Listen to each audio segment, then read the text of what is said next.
Buenas, buenas, bienvenido al programa. ¿Qué tal? El día de hoy tenemos un invitado especial, es Martín Belaúnde Moreira. Él ha sido embajador en Argentina y también ha sido congresista en el año de Luis Castañeda Orlosio cuando era alcalde. ¿Cómo está, señor? Muchas gracias por venir. Muchas gracias por invitarme, estoy a sus órdenes sobre aquellos temas que a usted le interese conversar y sobre el cual usted quiera tener mi opinión. Bien.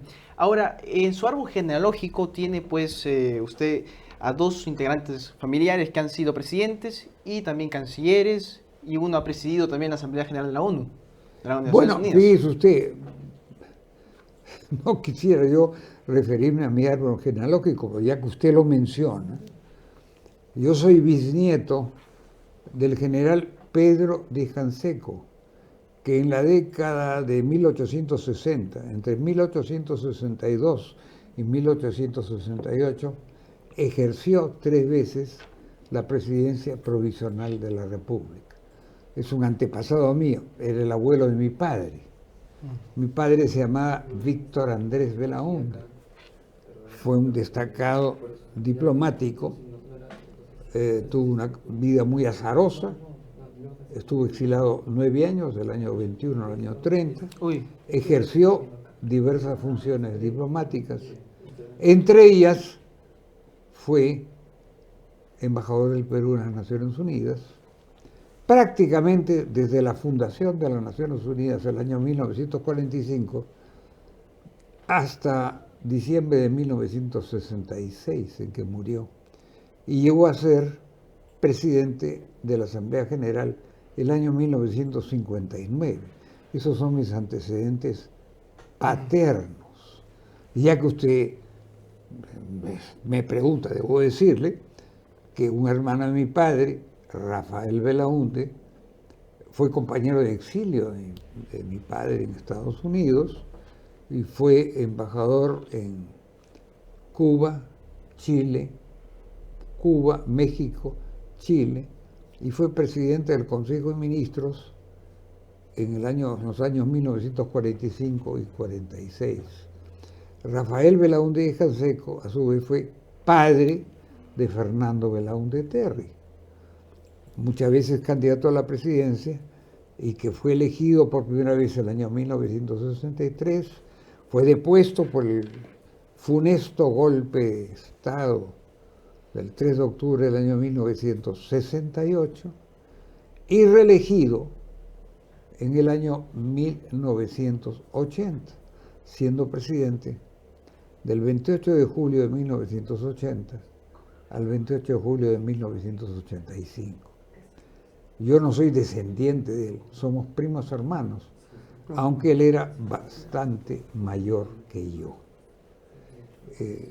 Ellos son los personajes más destacados. Yo he tenido otro personaje destacado en mi familia, que es un tío carnal mío, Carlos Moreira y Pasoldán, que fue muchos años ministro de Fomento en el primer gobierno del presidente Manuel Prado, fue segundo vicepresidente de Manuel Prado en su segundo gobierno y fue su último primer ministro, hasta que fue depuesto el 12 de julio del año 1962. Esos son mis familiares más destacados en la política, he tenido otros, pero no los voy a mencionar porque este no es un problema genealógico, no es un programa genealógico, es un programa, entiendo yo, de actualidad política. es verdad, sí. Ahora, yo le quiero preguntar, con respecto a que su papá era canciller o estaba en diplomático, ¿no? Era diplomático, ¿cuántos países usted pudo conocer a lo largo de su vida? Bueno, Al menos de pequeño, ¿no? fíjese usted, yo he conocido muchos países en mi vida. Visité muy niño Estados Unidos, visité muy niño eh, Francia, Italia, España. Estudié en Estados Unidos durante mi adolescencia, me gradué en un colegio jesuita en Nueva York, hice mi primer año universitario en una universidad jesuita en Nueva York llamado Fordham, de ahí regresé a mi patria, seguí el segundo de letras y luego en el año 1958 ingresé a la Facultad de Derecho terminé el 62, me gradué de bachiller en Derecho el año 1963, de abogado el año 1965, y fui durante muchos años abogado de una empresa minera muy importante que se llamaba Marcona Mining Company y de otras empresas mineras. También fui abogado de empresas petroleras y en general he tenido bastante actividad en ese ramo. Luego, por diversas circunstancias, fui gerente general de Minero Perú Comercial y durante algunos años, básicamente entre los años 1981 y 1986, me dediqué a la comercialización internacional de los minerales peruanos. Bien. Esa ha sido parte de mi actividad. Luego he ejercido la profesión, he sido SAR anticorrupción durante el primer gobierno de Toledo. Tuve algunas diferencias con Toledo, porque no viene al caso mencionarlas, y como consecuencia de esas diferencias me nombró embajador del Perú en Argentina, y lo fui del año 2003 al 2006 hasta el vencimiento del mandato del señor Toledo, y posteriormente en el año 2011 encabecé la lista del señor Castañeda, de su partido, por la provincia de Lima, y fui congresista por Lima durante los años 2011 al 2016. Después me he dedicado a actividades profesionales.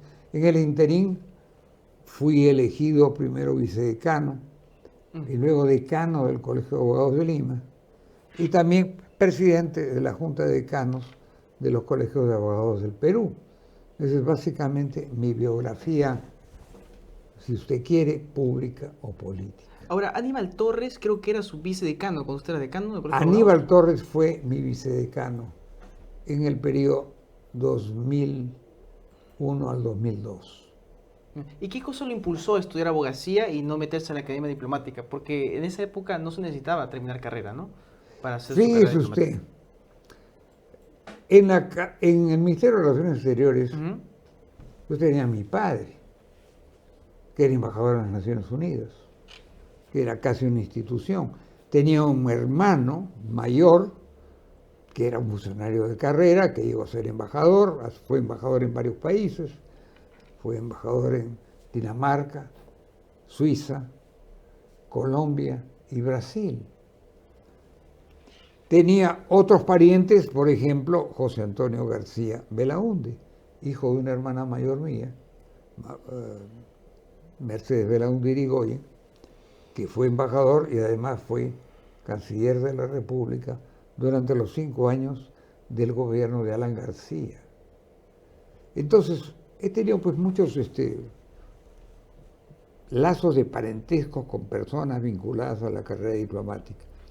Yo he sido diplomático casi por accidente. Fui un par de años representante permanente del Perú ante organismos internacionales de minería, porque esa era mi especialidad. Y algunos años después, el gobierno del señor Toledo, cuando tuve algunas diferencias con él en relación con mi cargo de presidente de la Comisión Nacional Anticorrupción, que tenía el título o el apodo de SAR Anticorrupción, tuvimos algunas diferencias y conciliamos las diferencias, yo renunciando a mi cargo y él nombrándome embajador del Perú en Argentina. Esa es mi trayectoria pública, señor. ¿Qué tal alumno era usted en el colegio, cuando estaba en el colegio? Digamos, ¿era aplicado? Yo he sido un buen alumno, no demasiado bueno en matemáticas, muy bueno en ciencias sociales. muy bueno en historia, Ya. muy bueno en geografía, muy bueno en idiomas, muy bueno en literatura. Yo soy bilingüe en inglés y castellano, son mis dos idiomas que domino. Soy casi bilingüe, ¿Cuál es el domino el tercer inglés. idioma? ¿Ah? ¿Cuál es el tercer idioma, digo? Tercer idioma que tengo yo es el francés, que lo domino parcialmente, en parte porque, por diversas razones, y en parte porque, debido a diversos viajes de mi padre, él me matriculó en un colegio parroquial de París, donde estudié alrededor de 3 meses. Entonces ahí aprendí aceleradamente el francés y lo aprendí en una forma algo brusca. ¿Cómo? Peleándome con mis condiscípulos franceses, que a ratos eran un poco agresivos, con un estudiante, yo tenía 10 o 11 años, que no respondía a sus características lingüísticas y que no entendían bien la diferencia entre ser peruano y ser español, a pesar de que los peruanos hablamos español, aparte del quechua y el aymara, y los españoles obviamente hablan el castellano, aparte de algunos el idioma vasco y algunos catalanes el catalán. Entonces ellos no entendían bien esa diferencia. Jugaba fútbol con ellos y terminé peleándome con ellos. ¿Era un colegio donde había monjitas cuando dice que es un colegio parroquial? ¿Habían esas monjitas No, pasando? no, era un colegio de hombres. Ah, ya. Habían sacerdotes, colegio de disciplina dura. Mi relación con mis condiscípulos franceses fue a ratos un poquito violenta. Me habré trampeado 4 o 5 veces, porque no entendía bien la diferencia entre ser peruano y ser español. ¿Pero qué cosa no entendían?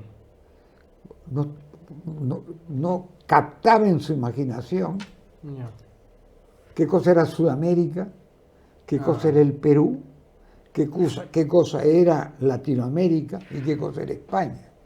Y por qué hablábamos el mismo idioma y profesábamos la misma religión. Y entonces en los deportes, en el fútbol, que es un deporte de choque, a veces me decían epítetos o me lanzaban calificativos que yo contestaba con no menos energía en francés. Pues están siendo racistas, entonces, ¿o no? No, eran simplemente,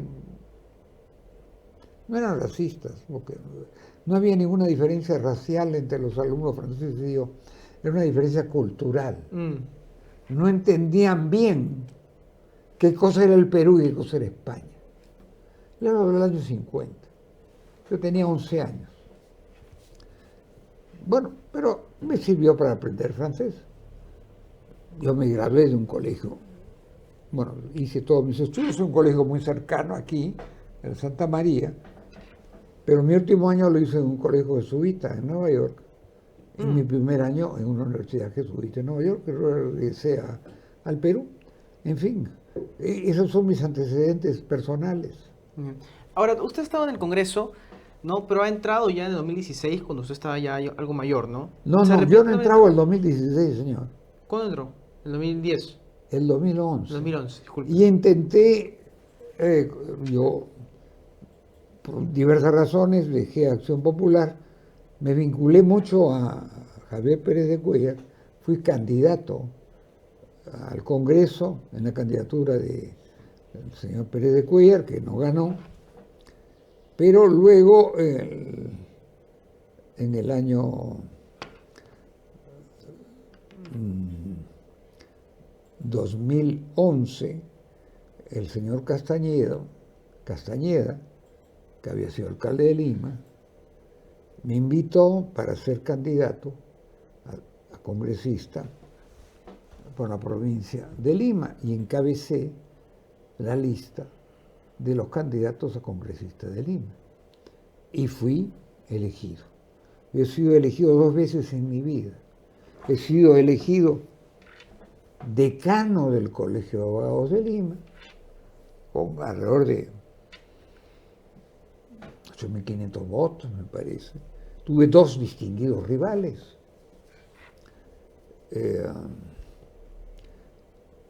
Alberto Morea Odría y también Luis González Posada, a quien le gané en primera y segunda vuelta. Y luego fui candidato a ser congresista en Lima y obtuve algo así como algo más de 33.000 votos. ¿Le gustaría ser senador ahora, el año que viene? No lo sé, la verdad. Habría que ver el panorama. No veo el panorama muy poco claro. Ahora me dedico en algunos aspectos al ejercicio de la profesión, hago algo de consultoría, he sido profesor en diversas universidades, he sido profesor en la Universidad de San Martín de Porres, he sido profesor en la Universidad Inca Garcilaso de la Vega, he sido profesor en la Universidad San Ignacio de Loyola y he dictado básicamente el curso de Derecho Minero, he dictado el curso de Derecho Internacional Público, Sistemas Políticos Comparados. Son los cursos que he dictado. Bien, en el Congreso, ¿cuál fue su mayor dificultad? Porque usted presidió una comisión que defendía en ese momento cuando Chile no quería aceptar el nuevo mapa que había. Bueno, no fue exactamente. Yo, cuando llegué al Congreso, con estos 33.000 y pico de votos, fui elegido presidente de la Comisión de Fiscalización y luego fui presidente, al cabo de 2 o 3 años, fui elegido presidente de la Comisión de Relaciones Exteriores, que eso coincidió con la sentencia de la Corte Internacional de Justicia que delimitó la frontera marítima entre el Perú y Chile. Esa sentencia se ha cumplido cabalmente. Bueno. Y esa sentencia fue resultado de una demanda del Perú porque Chile consideraba que no había ninguna necesidad de que hubiera una delimitación marítima. Esa sentencia significó un triunfo parcial para el Perú. Si bien Chile ganó en las primeras 80 millas marítimas, lo que estaba en juego era más o menos 250.000 kilómetros cuadrados de mar soberano, de los cuales el Perú le fue reconocido 150.000 o algo más. Qué bueno. Y a Chile le fue reconocido algo menos de 100.000. Fue un triunfo peruano. Y ese triunfo se dio cuando yo ejercía la presidencia de la Comisión de Relaciones Exteriores y en ese momento se delimitó la frontera de acuerdo al encargo de la Corte Internacional de Justicia y de mutuo acuerdo el Perú y Chile establecieron las coordenadas geográficas de su límite marítimo. Fue un triunfo del Perú, no absoluto, pero yo diría que fue un 2-1 o 3-2. Poco tiempo antes el Perú había suscrito un convenio con Ecuador que delimitó la frontera marítima del norte. Y así fue como se puso punto final a la vieja historia de la delimitación peruana. Porque el Perú ha tenido a lo largo de su historia, desde su creación como república independiente, problemas limítrofes con Brasil, Bolivia, que fueron resueltos en el año 1909.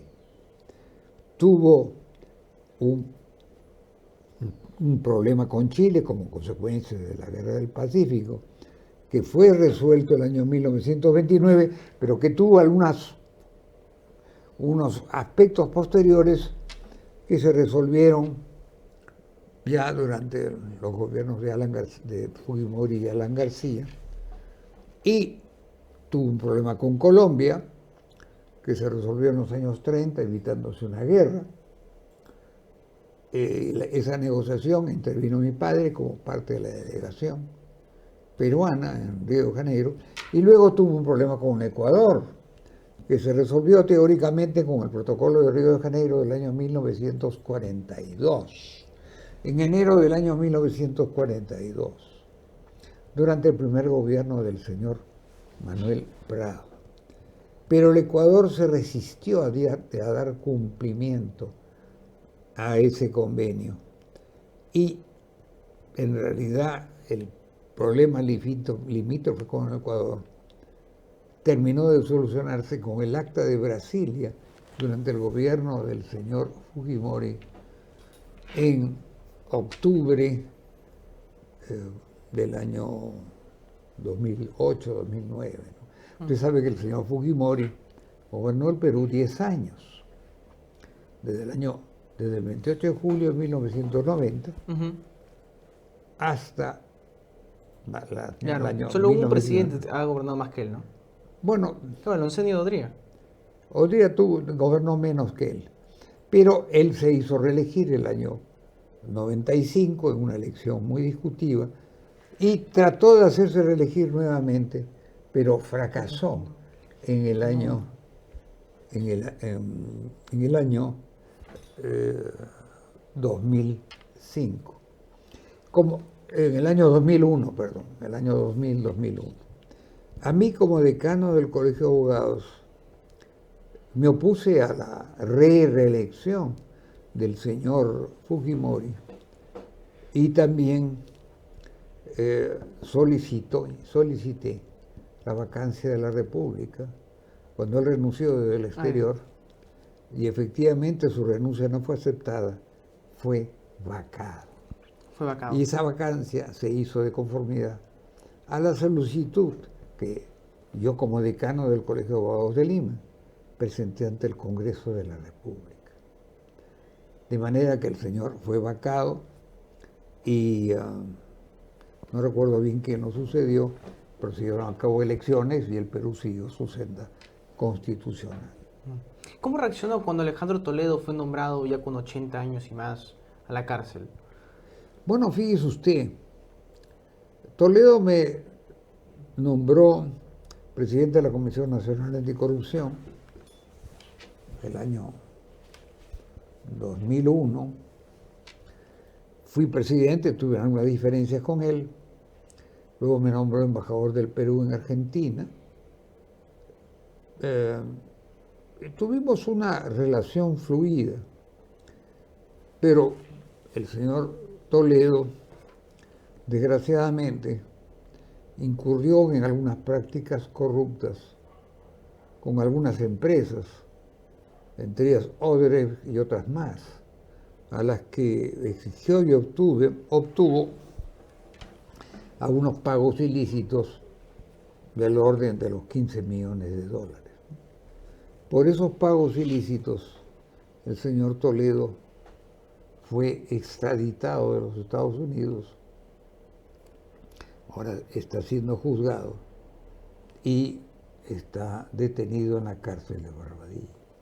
Una lástima. Su gobierno no fue malo, pero desgraciadamente terminó en la corrupción. Sí, pues, cuando era presidente de la Comisión Anticorrupción, ¿cuál fue el mayor problema al que se enfrentó usted? Fíjese, usted tuvo diversos problemas, pero tuvo una situación delicada. ¿En qué consistió la situación delicada? Que recibí una denuncia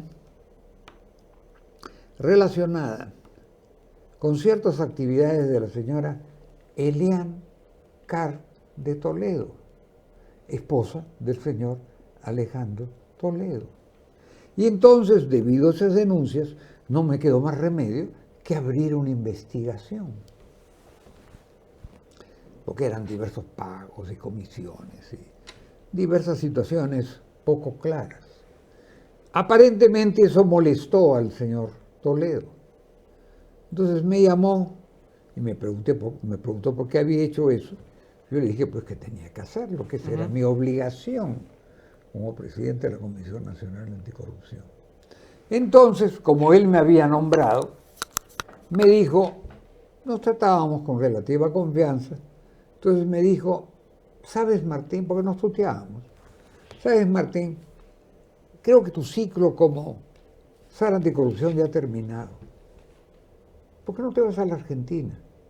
Entonces yo le pregunté, ¿y cómo quieres que me vaya a la Argentina? De embajador, pues, Martín, de embajador. Entonces le dije, bueno, déjame consultar con mi esposa. Entonces aquí llamé y yo le dije a mi esposa, sabes, el presidente Toledo quiere nombrarme embajador del Perú en Argentina. Y mi esposa, que se sentía algo incómodo con estas actividades mías, había iniciado 500 expedientes, en fin, me estaba llenando de, si se quiere, de enemigos, me dijo, acepta inmediatamente. Y así fue. Acepté, me dirigí donde el canciller Alan Wagner para decirle que aceptaba el nombramiento. Y el canciller Alan Wagner me dijo, sí, en estas circunstancias yo insinué tu nombramiento en Argentina como la forma más elegante de salir de esta situación. Y luego fui a visitar al entonces presidente del Consejo de Ministros, el señor Luis Solari de la Fuente, también para agradecerle por su apoyo como mi nombramiento de embajador del Perú en la Argentina. En la Argentina estuve desde febrero del año 2003 hasta el 27 de julio del 2006. Pero seguro había una parte de usted que decía, no, no quiero aceptar, quiero seguir investigando esto. Me imagino, Bueno, ¿no? fíjese Había usted, una parte. yo ya no podía continuar, porque me iban a cesar en el cargo. Entonces fue una transacción. O me cesaba en el cargo, o me iba en la Argentina, con algunos encargos. Había unas extradiciones. Unos señores Cruciat y un señor Susrandazuri y otras personas más. Y el señor Toledo me pidió que por favor pusiera especial énfasis en esas tradiciones. Y efectivamente las conseguí. Adicionalmente había que firmar un convenio con el gobierno argentino con relación a la regularización migratoria de algo así entonces de 150.000 ciudadanos peruanos que residían irregularmente en Argentina. Ese convenio había sido negociado, pero mi tarea fue hacerlo aprobar por el Congreso argentino. El Congreso peruano lo aprobó con relativa rapidez. Y una vez aprobado por el Congreso argentino, hacer que el gobierno argentino lo aplicara cabalmente. Y entonces creo que en alguna medida, entre 50.000 a 100.000 ciudadanos peruanos en situación irregular o ilegal en la Argentina, legalizaron su situación gracias a ese convenio al que yo me había dedicado. Y cuando lancé mi candidatura, cuando el Partido Solidaridad Nacional lanzó mi candidatura liderando la lista por la provincia de Lima, por el distrito electoral de Lima, bueno, obtuve una votación relativamente considerable de algunos peruanos en el exterior, residentes en la Argentina y otros residentes en Estados Unidos. Y así fue como fui elegido. Entrando en el campo minero, que yo sé que usted es experto, digamos, ¿cómo podemos facilitar a los mineros ilegales a ser legales? Porque hay mucho trámite, mucha burocracia para que eso pase. Señor, déjeme hacerle la siguiente aclaración. A los mineros ilegales no se les puede legalizar. Se formaliza a los mineros informales. ¿Quiénes son los mineros ilegales? Los mineros ilegales son aquellos que operan en ciertas zonas, determinadas áreas naturales protegidas de uso indirecto, parques nacionales, santuarios históricos. Ahí no puede haber ninguna explotación minera. Y los mineros ilegales desertifican la Amazonía. Entonces, con respecto a la minería ilegal, lo único que cabe es su erradicación. Además de eso, los mineros ilegales en la provincia de Patás invaden concesiones ajenas y roban productos mineros. Bien. La minería ilegal no es legalizable, salvo que se cambien las leyes. Se formalizan los mineros informales, que son aquellos mineros, muchísimos, que tienen concesiones o que trabajan en concesiones de conformidad a contrato con los titulares de esas concesiones, pero que no cumplen todos los requisitos legales. Para eso se creó una institución llamado el Registro Integral de Mineros Informales, el REINFO, que su plazo vence el 28 de julio de este año y que posiblemente se prolongue hasta el 31 de diciembre del presente año. Esos mineros informales, esos son aquellos que se puede formalizar. Pero hay algo que es muy importante. El Perú es un país minero. El Perú ha tenido en el año 2024 exportaciones por un valor de 74.000 millones de dólares. Jamás hemos tenido una cifra tan grande. Mucho dinero. En el año 2001, nuestras exportaciones eran de 6.700 millones de dólares. Prácticamente hemos decuplicado. Y de esos 74.000 millones de dólares, 42.000 millones de dólares corresponden a exportaciones mineras. Tenemos un superávit comercial del orden de los 20.000 millones de dólares. Entonces lo que tenemos que hacer es ayudar a los mineros informales para que cumplan todos los requisitos. Y en ese sentido, los requisitos fundamentales es que lleven a cabo una actividad minera acorde con las salvaguardas del ambiente, sin dañar el ambiente.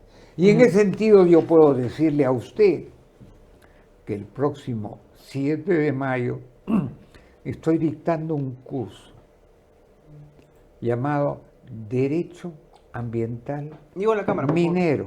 Dígalo a la cámara. Estoy dictando un curso, Derecho Ambiental Minero, a partir del 7 de mayo, que sería el miércoles 7, el viernes 9, 8 sesiones, en las que voy a resumir los aspectos fundamentales del derecho ambiental y los aspectos fundamentales del derecho minero, de manera que los funcionarios y ejecutivos, sean de las empresas mineras, sean profesionales, sean funcionarios públicos, tengan un conocimiento cabal de los aspectos más importantes de estas dos ramas del derecho y eso pueda contribuir a que las actividades mineras peruanas se desarrollen respetando el ambiente. Para lo cual es absolutamente indispensable que los actores de esa importantísima actividad tengan un conocimiento mínimo, tanto funcionarios públicos como funcionarios de las empresas, como profesionales, abogados o ingenieros, tengan un conocimiento elemental de las normas legales que rigen tanto al derecho ambiental como al derecho minero. Ese curso comienza el próximo miércoles 7 de mayo. Tendrá 8 sesiones y espero tener una buena acogida en relación. ¿Y cuánto con cuesta el esa curso? iniciativa. 600 soles. No es- ¿Qué le parece la geología? Porque la geología también abarca todo ese tema, ¿no? De la minería. Bueno, fíjese usted, yo no soy geólogo, yo soy abogado. Claro. Pero fíjese usted, ¿por qué el Perú es un país minero? ¿Por la casualidad? No. Porque tiene biomas. ¿Perdón? Biomas. No. Porque la geología peruana, Mm. debido al nacimiento y a la estructura del continente sudamericano, que emergió del mar y así emergió la cordillera de los Andes, ha determinado que tengamos una gran riqueza minera. ¿En qué minerales? Metálicos y no metálicos. Metálicos. En oro, en plata, en plomo, zinc, estaño y metales menores.